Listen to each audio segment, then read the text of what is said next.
Okay, so first thing we want to do is pack under the seat. And as I had mentioned before, this is the space under the seat. It's deep, it's pretty big, but it's very curvy. There are no flat sides, no corners, no edges.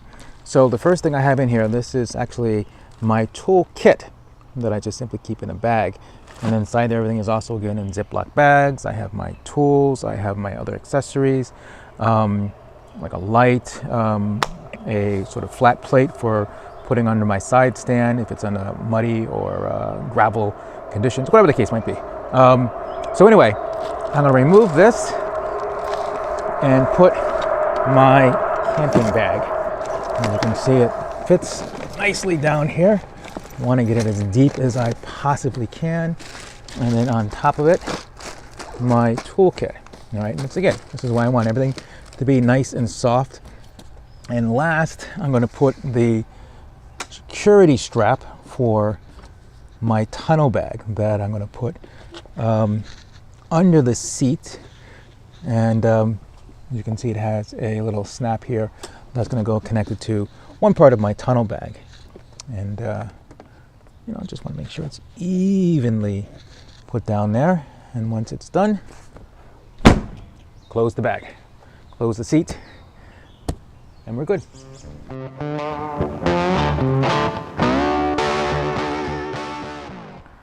Next thing I want to do is put the tunnel bag up here, and make sure you've got it facing in the right direction.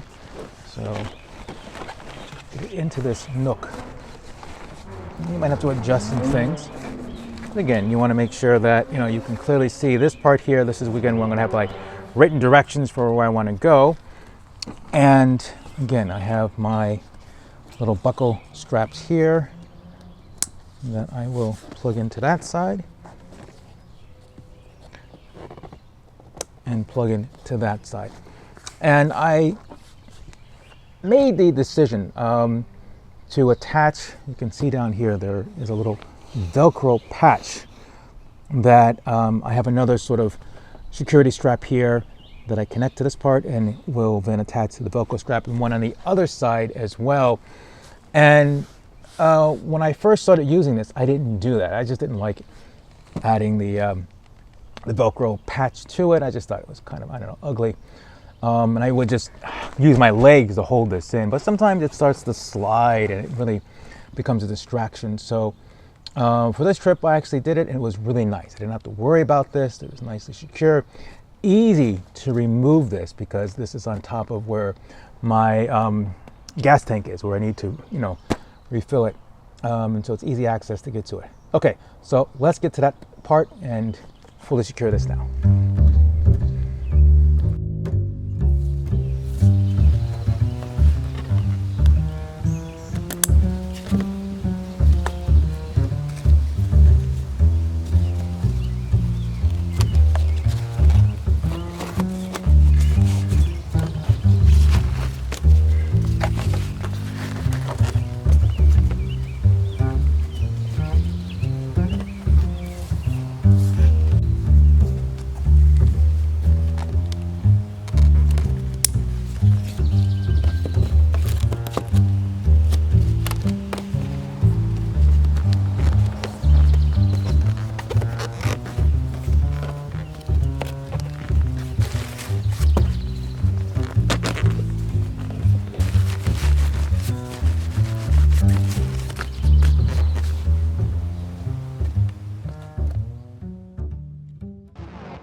Top case.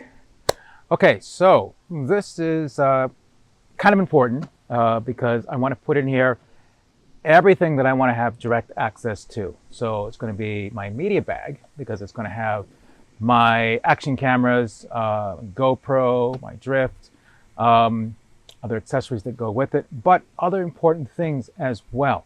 So first things first, let's put my media bag in here. And I invested in getting a really big top case because I really wanted to carry a lot of cargo, a lot of items. Specifically, I wanted something big enough to hold a full face helmet and still room for other things. So you can see here, my media case fits in here nicely, and I have room for other things. And that's important. So what are my other things? First, I'm gonna have my gas bottle. You never know when you might run out of gas. And a funnel, which will fit nicely right down onto it. All right. This is, it's got its own little bag. This is my air pump, just to really keep the tires inflated in case anything goes wrong. Again, I'm keeping it in a nice little bag. Your tires are probably your most important piece of equipment on your bike. And as you can see, it's going to fit nicely right in there. Next is going to go a secondary toolkit. All right. I don't have my cargo bag on there, but once it's on and I have it sort of secured with bungee cords, I really can't get under my seat. And under my seat is where I have my tools. But if an emergency happens and I need to get the tools right away, it's nice to have these secondary tools. This one has, a little chamois cloth in here, microfiber. It has small little tools in here. This I think is a really cool thing. This is a little extended thing that has a little magnet on there. It has a flashlight, WD-40. But here's the thing. You can see it fits there quite nicely. With my toolkit under my seat, if something happens to my battery, it goes dead, I can't open my seat. It's locked in there. And which means that the tools I would need to get to my battery, if it dies, I can't get to.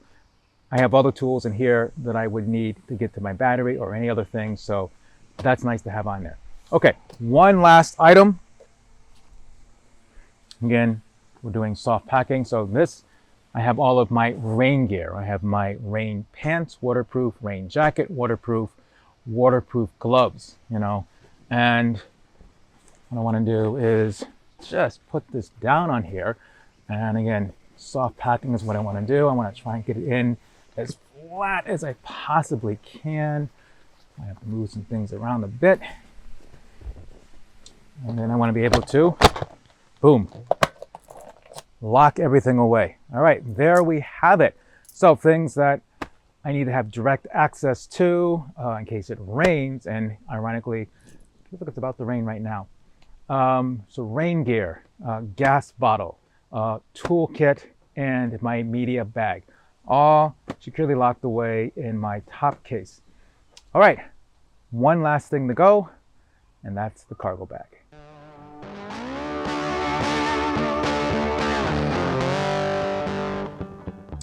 All right, one last thing to go, and that's to put on the cargo bag. And again, I'm going to put it on the back seat area here. And to do that, I'm going to need a decent number of bungee cords.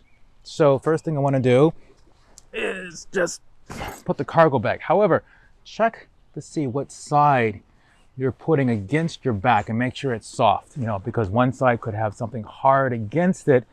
And the last thing you want is to be riding for hours with something just, pushing against your back that feels like a brick or something.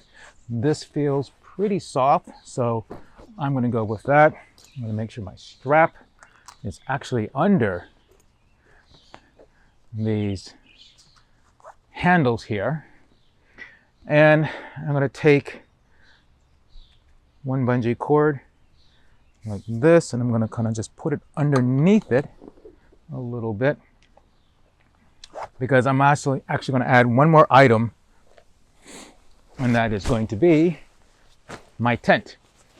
And I'm going to put it down, and that way I can take this and secure it that way. Ironically, it's starting to rain. I'm going to have to speed this up. All right, get my other bungee cord underneath, get it up here and secure that. As you can see, that's pretty good. And now we want to just secure it now to the bike itself. And so I'm going to use the hardware provided for securing the top case. which make for these very convenient rails that I can hook this onto. Make sure it's on there secure. It's not going to snap or slip off. And I'm trying to make it in an X-like formation.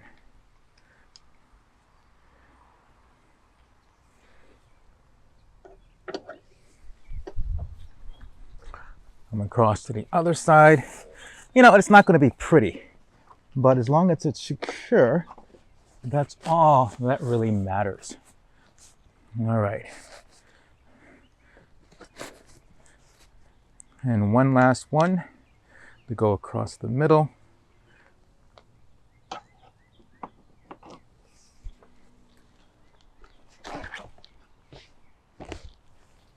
For both the tent and the cargo bag itself.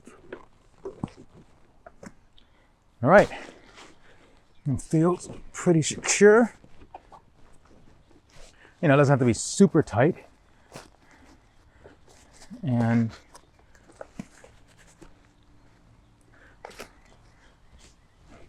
I'm happy. I can get on, and that's pretty good. It feels good to lean up against it. It's not pushing me forward too far. So that's nice. Okay, so I have my little bag here, and my cargo bag has these little side pockets that I can either put that in there, or I can put it in the top case, or I can actually put it, because I probably have room, in my tonneau bag. But this is a little nano heat blanket. This is actually really important. I would actually use it in this case here.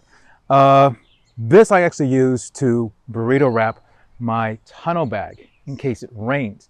And this is actually waterproof. And so I'm going to actually put this in this little side pocket in there. So again, I have direct access to it, because if I'm riding and it starts to rain, I can pull off somewhere, take that out, remove the cargo bag, burrito wrap, and put everything back in, and it's watertight. I don't have to worry about the tent because it's designed to be waterproof, so that's fine. But as you can see, I'm all set to go. So, cargo bag, camping equipment, accessories, media, and emergency wear, all there. And the bike is not overloaded, it's nicely balanced and ready to go.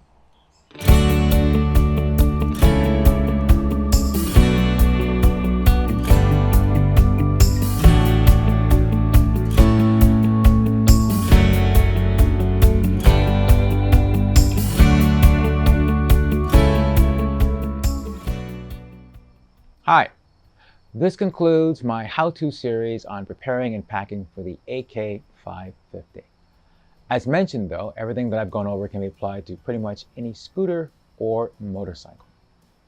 I'm still new to motocamping. However, I thought I did a pretty good job on the logistical side of things, and I wanted to share everything that I learned with the viewers. However, there's probably those of you out there who have way more experience than I do. So feel free to share your own thoughts in the comments below. I want to give a special thanks to Anthony C. Roberson for all his guidance and help when we're out camping. To my wife for allowing me to use her garden nook, and for, if you can see her, my shooting partner here, Dottie. As always, be safe out there, and thanks for watching.